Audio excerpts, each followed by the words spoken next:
রিক্সা দেখে চালাইতে পারছ না? আপনি অনেক থাপ্পড় মারলেন কেন? দেখতেছেন না অরিক্সা গাড়ির সামনে চলে এসে, আর একটু হলে তো লাগাই দিত। গাড়িটা তো রিক্সার সামনে চলে আসছে, তাই এই থাপ্পড়টা আপনার পাওনা ছিল। তাই বলে ওর সাথে আমার কম্পেয়ার? ও আর আমি কি সমান? জি, আপনাদের মতো বড় লোকেরা চোখে চশমা পরে ঘুরে বেড়ান আর বুঝতে পারেন না পাখি মাটিতে আছে নাকি আকাশে আছে।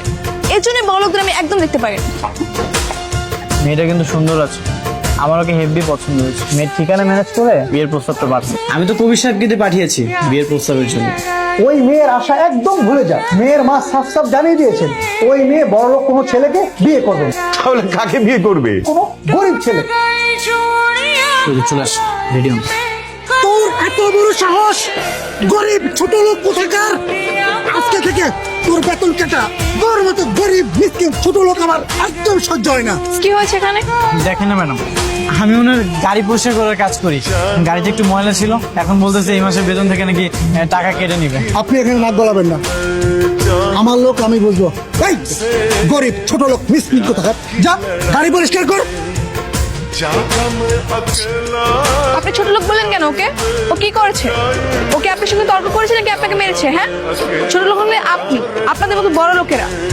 আর কখনো যদি দেখেছি গরিবের সঙ্গে এরকম আচরণ করতে, মেরে একদম ঠ্যাং ভেঙে দিন। আমি দেখছি আপনাদের কোনো চাকরির ব্যবস্থা করা যায় কিনা। আচ্ছা, আপনি ওকে একটু কাজে নেন, আপনাদের খাবার সার্ভ করা, তারপর ডেলিভারি দেওয়া সব কাজেও করে দিতে পারবে। আচ্ছা ঠিক আছে, আবার সমস্যা নেই। ভাই আপনি একটা কাজ করেন, আপনি থালা বাসনগুলো মাজেন, আমি একটু দেখি। এই থালা বাসন সব আমি মাজবো? আমি বেটা এই হোটেলের ম্যানেজার, আমি থালা বাসন মাজবো? থাপ্পড়টা কিন্তু কানপট্টি গরম করে ফেলামু। আরে থামেন, আপনি কাকে কি বলছেন? উনি হচ্ছে আরিয়ান চৌধুরী, আরিয়ান গ্রুপ অফ ইন্ডাস্ট্রিজের মালিকের একমাত্র ছেলে। এখানে 5 লক্ষ টাকার চেক আছে। আজকে থেকে এই দোকানের মালিক আরিয়ান স্যার। ম্যাডাম যখন তোমাকে জিজ্ঞাসা করবে তখন বলো ঠিকঠাক মতো কাজ করতেছে, আর আমার ব্যাপারে একটু বেশি বেশি প্রশংসা করবা। কেমন লাগছে কাজ? কোনো সমস্যা হচ্ছে না তো? কোনো সমস্যা হচ্ছে না। আচ্ছা, আপনার বাবা কি করে? আমার বাবা সবজি বিক্রি করে, আর মা? আমার মা বাসা বাড়িতে কাজ করে। তাহলে তো আপনার একটা হেল্প লাগবে আমার। আমাদের আগের কাজের বউটা চলে গেছে, আপনি একটু আপনার মাকে বলবেন আমাদের রান্না বান্নার কাজটা করে দিতে। হ্যাঁ হ্যাঁ ঠিক আছে, হ্যাঁ আমি পাঠিয়ে দেবো। আরে আমি কিভাবে বুয়া সারবো? হ্যাঁ, আমি কখনো বুয়া কাজ করেছি? ওখানে গিয়ে হবু বেআইন বৌমাকে দেখে আসবে, দারুণ এক্সপিরিয়েন্স হবে। মা তুমি রাজি হয়ে যাও। কবিরের মা আসছে, যার কথা তোমাকে বলেছিলাম। আপনি কি ঘরের কাজ সব পারবেন? জি পারবো। আচ্ছা মা, তাহলে তুমি ঠিকঠাক মতো কাজ করো, আমি তাহলে যাই।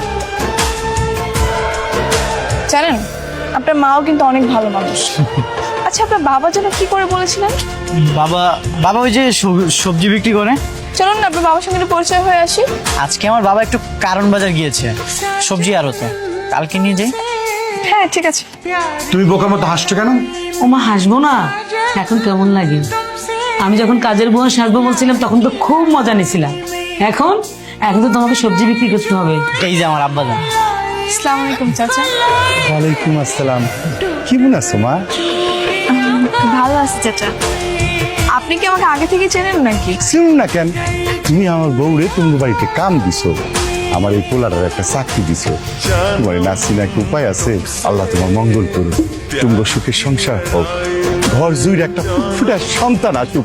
সেই সন্তানের হয়ে আমি যে কি আনন্দ করব। ফিরে আরিয়ান, আমি কি খুব বেশি বলে ফেললাম? জি আব্বা যান, আপনি একটু বেশি বলে ফেলছেন।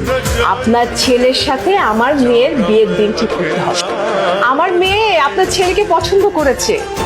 এখন যদি আপনি সম্মতি দেন তাহলে আমরা ঘরোয়াভাবে ছোট্ট করে অনুষ্ঠানটা করতে পারি। আমার বলা তো রাজকা বল, আপনার মাইয়া আমার ঘরের বউ হইব।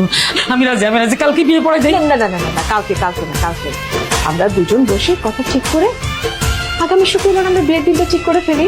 আচ্ছা, ঠিক আছে। সারপ্রাইজ দেখ, আমি চলে এসেছি। তোর বর কোথায়? আমার সাথে একটু পরিচয় করিয়ে দে। কেন দেখো নাই? সবাই তো ড্রয়িং রুমে আছে। আর বলিস না, তাড়াহুড়ো করে এসেছি তো, ঠিক মতো খেয়াল করা হয়নি। তোর সাথে গিয়ে পরিচিত হব। আচ্ছা যাচ্ছি। আসসালামু আলাইকুম স্যার, আপনি এখানে?